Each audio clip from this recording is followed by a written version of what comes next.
नमस्कार मित्रांनो, आजच्या या व्हिडिओमध्ये TRTI पोलीस भरती प्रशिक्षण आहे तर ते सुरू झालेलं आहे आणि त्यांच्यात ज्या विद्यार्थ्यांचे डॉक्युमेंट व्हेरिफिकेशन जे आहे तर ते कंप्लीट झालेलं आहे आणि फायनल ॲडमिशन स्लिप आहे तर तीसुद्धा त्या ठिकाणी जमा केलेली आहे आणि त्यांचे जे OTP वगैरे आहे तर ते सबमिट केलेले आहे ईमेल OTP ट्रेनिंग सेंटरमध्ये।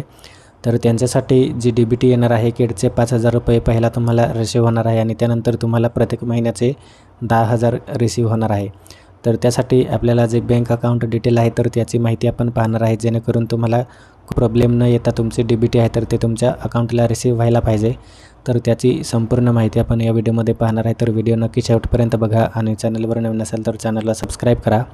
तर पहिल्यांदा आपल्याला TRTIच्या ऑफिशियल वेबसाईटला व्हिजिट करायचं आहे आणि त्यानंतर तुम्हाला या ठिकाणी एक अपडेट बँक डिटेलचा ऑप्शन दिसणार आहे, त्यावरती आपल्याला क्लिक करायचं आहे। बँक डिटेल या ऑप्शनवरती क्लिक करणार तुम्हाला या ठिकाणी इन्स्ट्रक्शन पाहायला मिळणार आहे आणि त्यानंतर तुमची बँक डिटेल आहे तर ती पाहायला मिळेल, जी की तुम्ही अकॅडमीला सबमिट केलेली होती। तर ती या ठिकाणी तुम्हाला चेक करायचं आहे। जो बँक अकाउंट डिटेल तुम्ही या ठिकाणी दिलेली आहे आणि फिलअप झालेली आहे, तुमचा बँक पासबुक असेल तर तुम्ही या ठिकाणी चेक करू शकतात। या ठिकाणी तुम्हाला चेक करण्याचा ऑप्शन आहे तर तो दिलेला आहे। तर तुमचं बँक आहे तर ते ॲक्टिव्ह आहे की नाही, आधार तुम्हाला जी DBT आहे तर ती येण्यासाठी तुमचं आधार सेटिंग आहे तर ते असायला पाहिजे। तर या ठिकाणी जी बँकिंग डिटेल तुम्ही दिलेली आहे तर ती आधार कार्डच्या वेबसाईटवरती ॲक्टिव्ह आहे की नाही तर ते तुम्हाला चेक करायचं आहे, किंवा तुमची आधार सेटिंग दुसऱ्या बँक अकाउंटला असेल आणि जे बँक अकाउंट आहे तर ते इथे दुसरं दिलेलं असेल तुम्ही, ते तुम्हाला जी NPCI वेबसाईट आहे तर त्या ठिकाणी तुम्हाला चेक करायचं आहे तुमची बँक अकाउंट आहे तर ते आधार सेटिंगशी ॲक्टिवेट आहे की नाही। तर ते पाहण्यासाठी तुम्हाला सिम्पली या ठिकाणी गुगलवरती सर्च करायचं आहे NPCI म्हणून।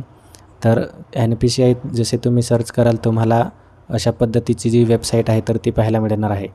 तर सिम्पली तुम्हाला या ठिकाणी एक ऑप्शन दिसणार आहे कस्टमर म्हणून, तर या कस्टमर ऑप्शनवरती क्लिक करायचं आहे आणि त्यानंतर तुम्हाला या ठिकाणी एक ऑप्शन दिसणार आहे भारत आधार सीडिंग एनेबलर।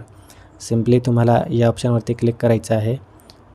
जसे तुम्ही आधार सीडिंग ऑप्शनवरती क्लिक करणार आहे तुम्हाला या ठिकाणी अशा प्रकारचा ऑप्शन दिसणार आहे। जर तुमची आधार सीडिंग डिटेल आहे तर ती तुम्ही चेक करायची असेल तुम्हाला, तर या ठिकाणी अकाउंट डिटेल या ऑप्शनवरती क्लिक करायचं आहे। त्यानंतर आधार मॅप स्टेटस आहे तर त्यावरती क्लिक करून तुमचं जे आधार सीडिंग अकाउंट आहे तर ते ॲक्टिवेट आहे किंवा डिसेबल आहे तर ते तुम्हाला चेक करायचं आहे। जर तुमचं अकाउंट आधार NPCIला लिंक नसेल तर तुम्हाला जी DBT आहे तर ती रिसीव्ह होणार नाही। तर तुमची आधार सेटिंग जी आहे तर ती दुसऱ्या बँकला असेल आणि तुम्हाला दुसऱ्या बँक अकाउंटला आधार सेटिंग करायचं असेल तर पहिला जो ऑप्शन आहे आधार सेटिंग, तर त्या ऑप्शनवरती क्लिक करून तुम्ही नवीन जे बँक अकाउंट आहे तर ते या ठिकाणी सीडिंग करू शकतात। अदरवाईज तुम्हाला तुमचं बँक अकाउंट आहे तर ते ॲक्टिव्ह आहे किंवा डिॲक्टिवेट आहे तर ते पाहण्यासाठी आधार मॅप स्टेटस या ऑप्शनवरती क्लिक करून तुम्हाला सिम्पली तुमचं जे बँक अकाउंट आहे तर ते चेक करायचं आहे। तर आधार मॅपिंग स्टेटस आहे तर ते पाहण्यासाठी तुम्हाला सिम्पली तुमचा आधार नंबर एंटर करायचा आहे, कॅप्चा एंटर करून सिम्पली चेक स्टेटस या ऑप्शनवरती क्लिक करून तुमची जी अकाउंट डिटेल आहे तर ती तुम्ही या ठिकाणी पाहू शकतात।